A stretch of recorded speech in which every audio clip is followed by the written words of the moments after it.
चौधरी पेश हैं अब तक के समाचार। प्रदेश में 1 मार्च से शुरू होने जा रहे बजट को लेकर मुख्यमंत्री त्रिवेंद्र सिंह रावत, राज्यपाल बेबी रानी मौर्य, जिले के प्रभारी मंत्री सहकारिता, उच्च शिक्षा धन सिंह रावत और वन मंत्री डॉक्टर हरक सिंह रावत भराड़ीसेन पहुंचे, जहां पर भराड़ीसेन जिलाधिकारी चमोली स्वाति एस भदौरिया और मुख्य विकास अधिकारी हंसदत्त पांडे ने पौधा देकर उनका स्वागत किया।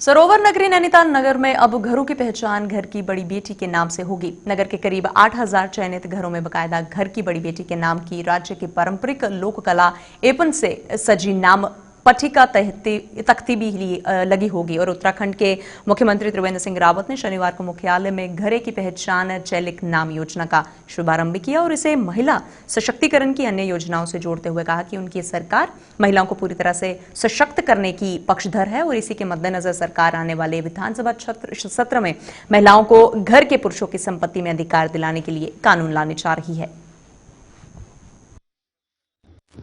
नैना माता की सीएम की तरफ से बेटियों के सम्मान की बात है, महिला सम्मान की बात है, एम्पावरमेंट की बात है, उसके कुछ अंश हैं। केवल इतने लिखने से काम नहीं चलेगा, उनको अपने पैरों पर खड़ा होना, उसके लिए प्लानिंग करना, ये सब करना होगा। और उस दिशा में जो हमने अभी कुछ निर्णय लिए हैं, जैसे पति की पैतृक संपत्ति में क्या दे रहे हैं, यानी सीधा सीधा उनको 60,000 रुपया सालाना फायदा हम पहुंचा रहे हैं, ऋण मुक्त ब्याज मुक्त ऋण दे करके। महिलाएं जब उनका सर्वांगीण विकास होगा, शैक्षिक दृष्टि से, संस्कारों की दृष्टि से, आर्थिक दृष्टि से, स्वास्थ्य की दृष्टि से, उस परिकल्पना के साथ तमाम ये कार्यक्रम राज्य में लागू किए जा रहे हैं। मुख्यमंत्री त्रिवेंद्र सिंह रावत ने अपने कुमाऊं मंडल भ्रमण के दूसरे दिन की शुरुआत रानीखेत के निकट स्थित चिलिया नोला में श्री 1008 हेड़ा खान भोले बाबा जी के आश्रम के स्थित शिव मंदिर में भगवान के दर्शन के साथ की। ईश्वर से उन्होंने उत्तराखंड की उन्नति, खुशहाली और समृद्धि की कामना भी की और इस मंदिर को कुमाऊं के प्रसिद्ध संत बाबा हेड़ा खान ने स्थापित किया था। उन्होंने कई वर्षों तक इस स्थान पर ध्यान और तप किया था। बाबा की विविधता और सिद्धि को देखते हुए स्थानीय लोग उनकी पूजा करते थे। अब बाबा के भ्रमलीन होने के पश्चात इस मंदिर में बाबा की मूर्ति रूप से पूजा भी की जाती है। उनके असंख्य भक्त बाबा को भगवान शिव का अवतार भी मानते हैं और बाबा को श्री 1008 बाबा हेड़ा खान महाराज के नाम से भी जाना जाता है। यह मंदिर भगवान शिव और बाबा हेड़ा खान जी महाराज को समर्पित है।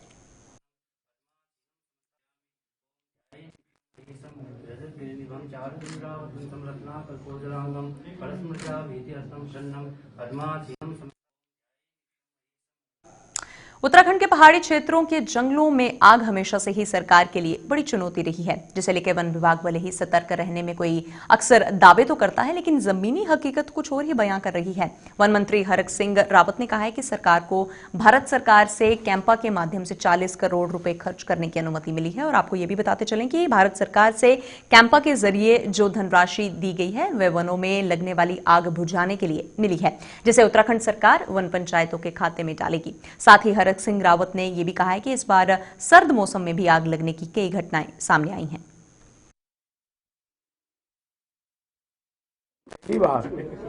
वैसे हम 6000 दैनिक वेतन पर जब 15 फरवरी से 15 जून तक जो हमारा फायर सीजन होता था, हम तैनाती करते थे। एक कंट्रोल रूम हम मुख्यालय में बनाते थे, एक कंट्रोल रूम हम सभी डीएफओ के स्तर पर इसकी मॉनिटरिंग करते थे, रेंजर और फॉरेस्ट गार्ड तक इसकी मॉनिटरिंग करते थे।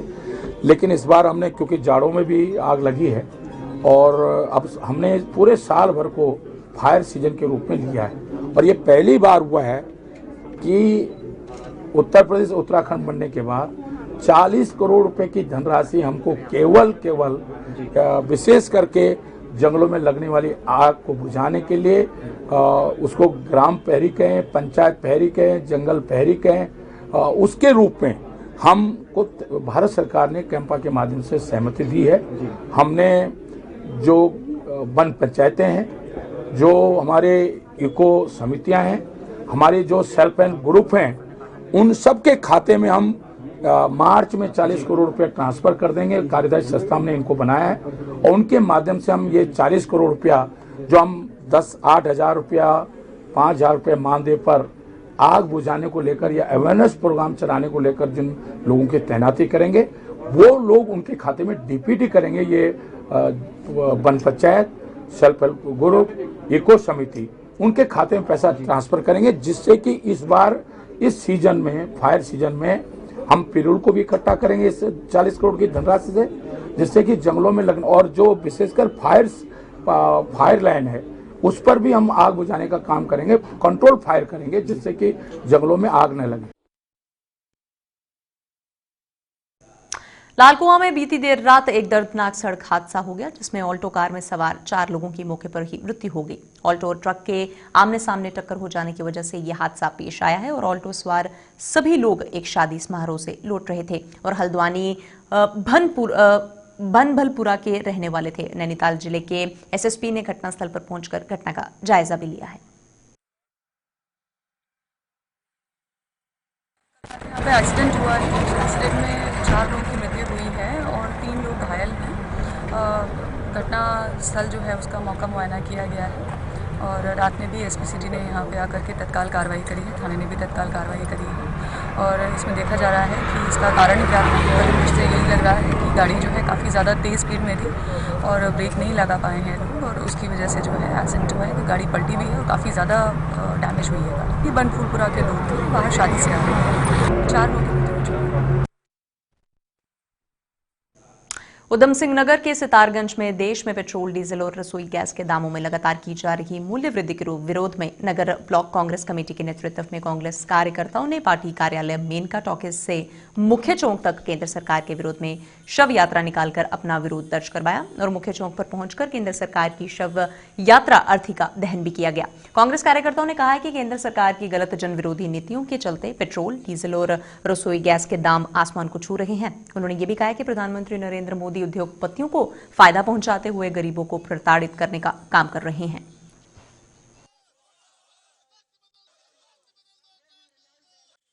पेट्रोल कई प्रदेशों में 100 पहुंच गया है। जिस तरीके से इन्होंने काले कानून किसानों के ऊपर थोपे हैं, जिस तरीके से गैस का सिलेंडर गृहिणी को घर चलाना मुश्किल हो गया है, इसी के विरोध में हमने इस निकारी सरकार, इस नकारे प्रधानमंत्री नरेंद्र मोदी की अर्थी सितारगंज के मेन चौराहे पर जलाई है और हम इसी तरह विरोध करते रहेंगे जब तक ये सरकार होश में नहीं आएगी। हम 30 रुपए डीजल और पेट्रोल देंगे और जो उस टाइम 350 का सिलेंडर था, आज वो 850 रुपए का सिलेंडर हो गया है। पेट्रोल 100 रुपए से ऊपर चले गया है। ये इनकी सरकार है, इनकी नीति देखो। जो विरोध कर रहे थे उस टाइम बता रहे थे कि हम लोग सस्ती चीज देंगे और ये सस्ता डीजल पेट्रोल दे रहे हैं, किसानों का गला घोट रहे हैं। एक तो ऐसे काले कानून किसानों के ऊपर थोप दिए थे जो किसानों को चाहिए नहीं थे और ऊपर से इतना डीजल पेट्रोल के रेट बढ़ा दिए हैं कि खेती करने से किसान और मजबूर हो जाए। जिसका घोर निंदा करते हैं, विरोध करते हैं ऐसे भाजपा सरकार का, जिन्होंने जनता का गला घोटने का काम किया है। लक्सर के युवा समाज सेवी अमित चौधरी ने अपने सैकड़ों समर्थकों के साथ साथ आम आदमी पार्टी का दामन भी थाम लिया है और लक्सर के रॉयल पैलेस में आयोजित सदस्य सम्मेलन में अमित चौधरी ने आप पार्टी के सह प्रदेश प्रभारी और आप पार्टी के दिल्ली से विधायक प्रवीण कुमार और सहीराम पहलवान की अगुवाई में आप पार्टी की सदस्यता का ग्रहण भी किया है। इस मौके पर पार्टी के दोनों विधायकों ने कहा कि केजरीवाल की सोच और उनकी सरकार के काम दिल्ली में अलग दिख रहे हैं। वहां की शिक्षा और चिकित्सा व्यवस्था पूरे देश में अव्वल है। उन्होंने दावा किया है कि दिल्ली मॉडल के मुद्दे पर ही अब उत्तराखंड में चुनाव लड़कर सरकार बनाएगी। है वो इस समय पहुंच चुकी है, उत्तराखंड में भी जन जन तक पहुंच चुकी है। आम आदमी पार्टी उत्तराखंड में भाजपा और आम आदमी पार्टी के बीच यहाँ पे संघर्ष होने वाला है और आम आदमी पार्टी इस बार 70 की 70 सीटों में बहुत मजबूती से चुनाव लड़ने वाली है और आम आदमी पार्टी यहाँ पे पूरी बहुमत के साथ सरकार बनाने वाली है। ये एक विचारधारा की लड़ाई है। खाली आज हम यहाँ आए हैं, 2 विधायक या हमारे और साथी, ये खाली सत्ता भोगने के लिए नहीं आए। ये एक विचारधारा की लड़ाई है। हमें सत्ता नहीं बदलनी, हमें तो सत्ता परिवर्तन करना है। सरकारें तो पहले भी आती रही हैं, एमएलए भी रहे हैं, मंत्री भी रहे हैं, मुख्यमंत्री भी रहे हैं, लेकिन सरकार बदलने से कोई फायदा नहीं होने वाला जब तक आप सरकार में बैठे हुए लोगों को नहीं बदलोगे। जिनकी सोच हो, जिनकी विचारधारा हो, उन लोगों को जब तक आगे नहीं लाओगे कहीं उद्धार होने वाला नहीं है। प्रभावित होकर, असली सच्चे मुद्दों से प्रभावित होकर, कि बेकार के मुद्दों से नहीं, जो मुद्दे की ज़रूरत है उन मुद्दों पे मैंने इसे चयन करा है और इसके साथ जी जान लगा दूँ।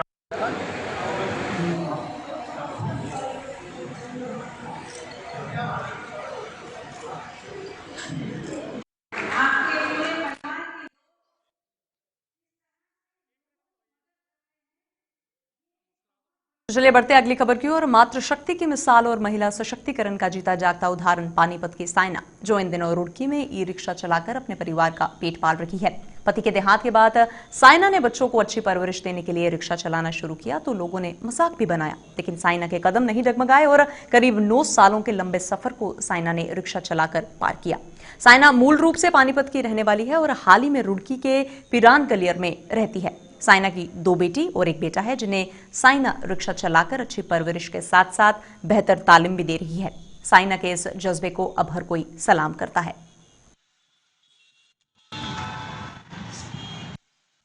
हमारा नाम साहिन है और मैं पानीपत की रहने वाली हूँ। मैं रिक्शा तो चला रही 8-9 साल हो गए, पानीपत में चलाती थी। यहाँ पे करीब हो गए 2-3 महीने चलाते दिक्कत होने के बाद। वहाँ पे पड़ता नहीं आया, बच्चे पालने मुश्किल हो गए। बस 2 गुड़िया हैं, 1 लड़का है बस। पति एक्सपायर हो रहा जी, मैंने परिवार तो पालना पड़ेगा। बस अभी तो किसी तरीके से दिक्कत नहीं आ रही, पर लोग मजाक बनाते हैं तो कई बार साफ हो जाता है। तो बात है, बस ये मजबूरी है कि मैंने बस अपने पति के मर जाने के बाद मैंने कहा मैं तो नाम चलाना चाहती हूँ अपने बच्चों का।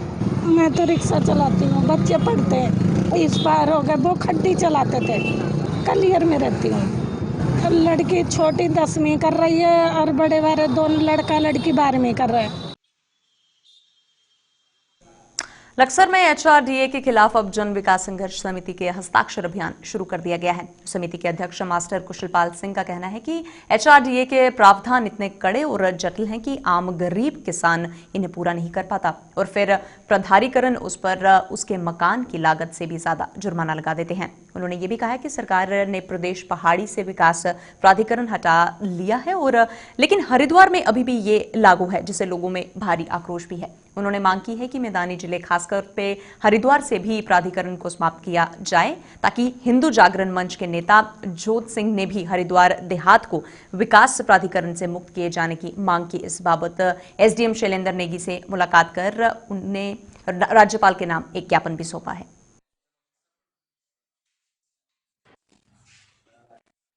पहले भी ज्ञापन भिजवाया था माननीय मुख्यमंत्री जी को।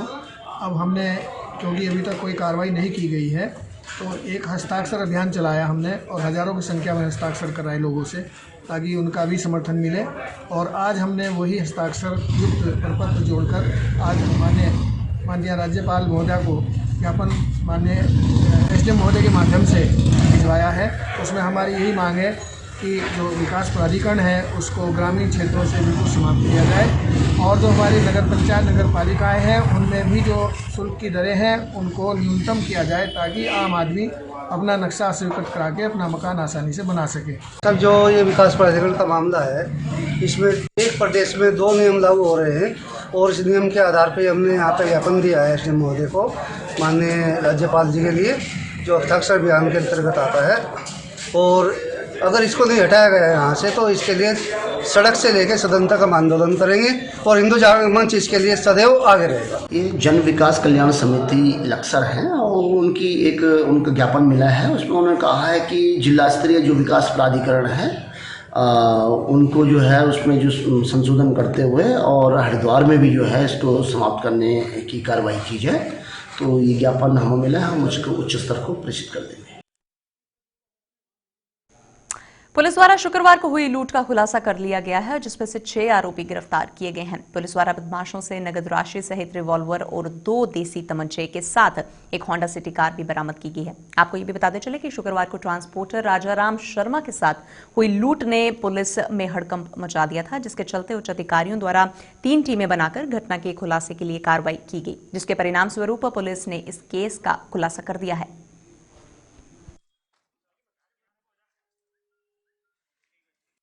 फरवरी की रात्रि 9 बजे स्थानीय ट्रांसपोर्टर राजाराम शर्मा के घर के बाहर जब वो अपने रात को बिजनेस ख़त्म करके घर पहुंच रहे थे, तो हथियारबंद बदमाशों ने तमंचे के बल पर उनसे 1.5 लाख रुपए और एक लाइसेंसी रिवॉल्वर लूट लिया था।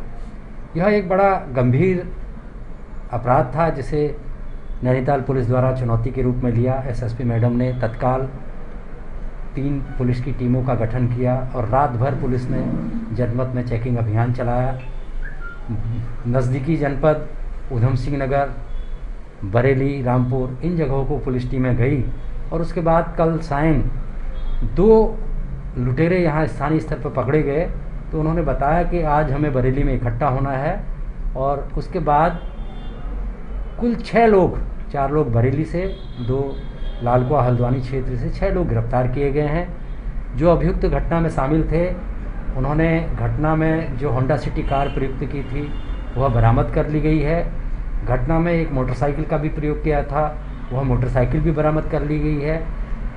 कुल 7 अभियुक्तों से 6 अभियुक्तों की गिरफ्तारी हो गई है, जिनके कब्जे से 1,05,000 रुपये की लूटी गई धनराशि, लूटा गया सर्विस रिवॉल्वर और 7 जिंदा कारतूस बरामद हुए हैं।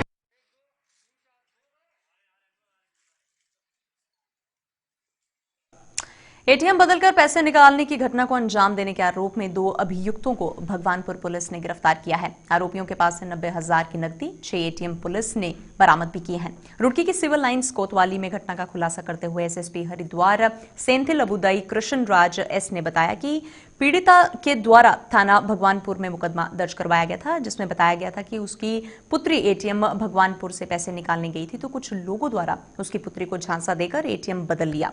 पुलिस ने मामले की गंभीरता को देखते हुए टीम गठित की और एटीएम के सीसीटीवी आदि खंगालकर आरोपियों को पकड़ने में कामयाबी भी हासिल की।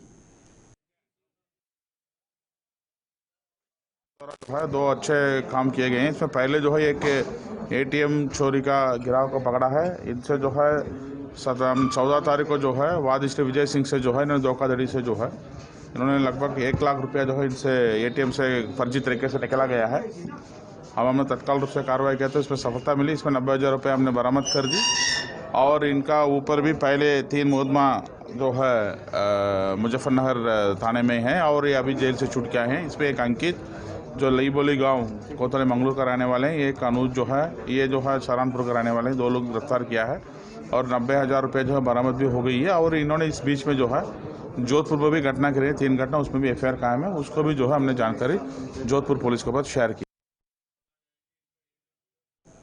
बाबा दर्शन सिंह कुल्ली वालों की याद में अजीतपुर में नगर कीर्तन का शुभारंभ किया गया है और नगर कीर्तन का शुभारंभ अजीतपुर गुरुद्वारा के मुखिया सेवादार बाबा गुरुदेव सिंह के द्वारा किया गया है। इस दौरान विभिन्न क्षेत्र उत्तर प्रदेश, उत्तराखंड की संगत शामिल भी हुई और नगर कीर्तन में सजी हुई गाड़ी में गुरु ग्रंथ साहिब को आसीन भी किया गया था। आगे पंच प्यारे चल रहे थे। ढेला पुल नई अनाज मंडी पर पहुंची नगर कीर्तन यात्रा का स्वागत करते हुए इसमें शामिल श्रद्धालुओं को लोगों ने जलपान भी करवाया। गुरुद्वारे पर लंगर और प्रसाद की व्यवस्था भी की गई थी, जिसमें सैकड़ों लोगों ने प्रसाद का ग्रहण किया।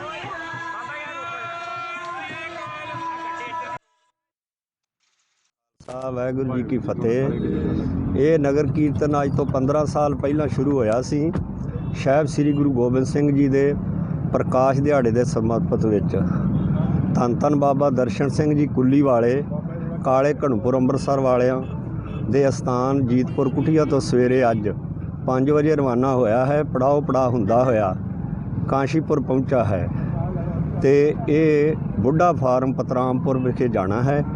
सारियां संगतां नूं मेरे वल्लों साहिब श्री गुरु गोबिंद सिंह महाराज जी दे प्रकाश दिहाड़े दियां लख लख मुबारकां होण ते जिन्नियां भी संगतां ਗੁਰੂ ਕੇ ਲੰਗਰਾਂ ਦੀਆਂ ਸੇਵਾ ਕਰਦੀਆਂ ਨੇ। ਸਾਰੀਆਂ ਨੂੰ ਸਤਿਗੁਰੂ ਭਾਗ ਲਾਉਣ ਤੇ ਕਿਰਪਾ ਕਰਕੇ ਆਪਣੇ ਚਰਨਾਂ ਨਾਲ जोड़ के रखन। वाहिगुरु जी का खालसा, वाहिगुरु जी की फतेह।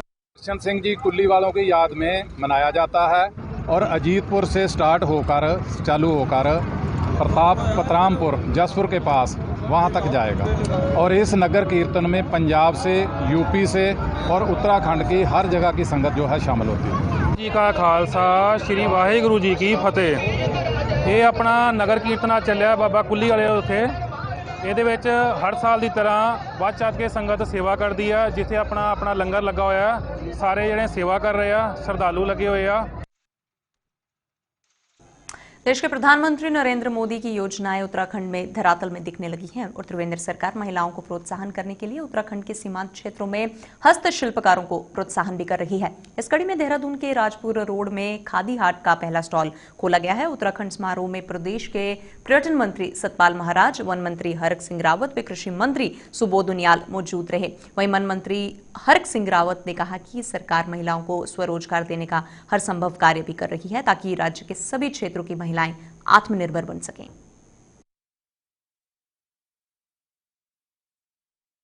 उसको वो जगह नहीं मिल पाई थी, लेकिन इस खादी हाट पे ये मतलब देहरादून का प्राइम लोकेशन है।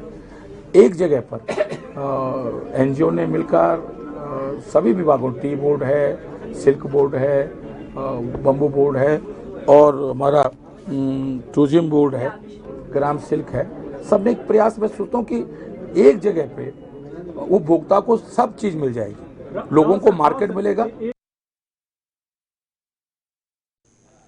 2 दिन पहले डोईवाला कोतवाली के धर्मूचक खता गांव में घर के बाहर खड़ा ट्रैक्टर पर चोरी का मामला सामने आया था। इस घटना की सूचना मिलते ही पुलिस ने चोरों की तलाश जारी करते हुए 48 घंटों के भीतर मामले को सुलझाते हुए 5 लोगों को गिरफ्तार किया और चोरी का ट्रैक्टर इन लोगों से बरामद भी किया। गिरफ्तार किए गए चोर डोईवाला के केशवपुर बस्ती के निवासी हैं, जबकि एक चोर देहरादून का रहने वाला है।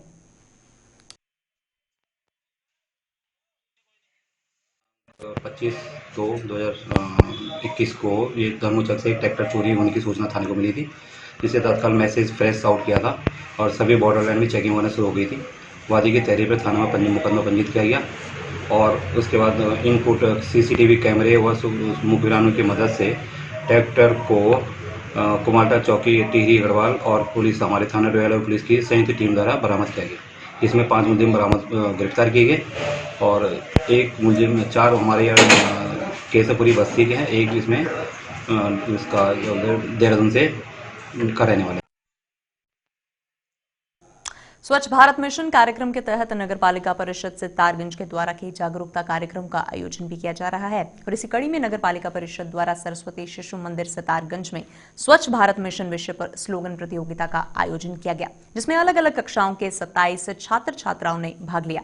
प्रथम, द्वितीय व तृतीय स्थान पाने वाले छात्र छात्राओं को नगर पालिका परिषद सितारगंज की ओर से पुरस्कृत भी किया गया और इस अवसर पर पालिका अध्यक्ष हरीश दुबे मुख्य रूप से मौजूद थे। तो हमारा बड़ा सौभाग्य है कि नगर पालिका माननीय हरीश दुबे जी द्वारा और वहाँ की तो अध्यक्षा बेटा राणा जी के द्वारा ये प्रतियोगिता अपने विद्यालय में रखी। और दूसरा तो ये प्रतियोगिता है, ये स्वच्छ भारत। अपने देश के वर्तमान प्रधानमंत्री मोदी जी ने भी ये आग्रह किया है कि स्वच्छ देश अपना रहे और इसी प्रकार जैसे महात्मा गांधी जी ने भी ये किया था, तो इसलिए आज जो है ये प्रतियोगिता रखी गई है, जिनमें से जो है प्रथम, द्वितीय और तृतीय के भैयाओं का चयन होगा और ये 2 महीने तक ये प्रतियोगिताएं चलनी है। मैं नगर पालिका का आभार व्यक्त करता हूँ। स्वच्छ भारत, स्वस्थ भारत को लेकर जो है कि प्रतियोगिता की जा रही है। पखवाड़ा चल रहा है हमारा और उस पखवाड़े के तहत आज हमने जो है स्लोगन प्रतियोगिता सरस्वती शिशु मंदिर सितारगंज के बच्चों के बीच करवाई है। इसमें लगभग 27 छात्र छात्राओं ने भाग लिया है और जो प्रथम, द्वितीय और तृतीय स्थान पर आएंगे बच्चे, उनको जो है कि हम लोग पुरस्कृत करेंगे और प्रोत्साहित करने के लिए जो है प्रमाण पत्र भी देंगे। और इस तरीके की प्रतियोगिता हम लोग इसलिए बच्चों के बीच में करा रहे हैं कि जो स्वच्छ भारत का मिशन है वो बच्चों के मन में जो है कि इस तरीके का भाव आए कि हम लोगों को अपना शहर, अपना घर जो है स्वच्छ रखना है। उत्तराखंड के बुलेटिन में फिलहाल इतना ही। आप बने रहिए हमारे साथ। नमस्कार।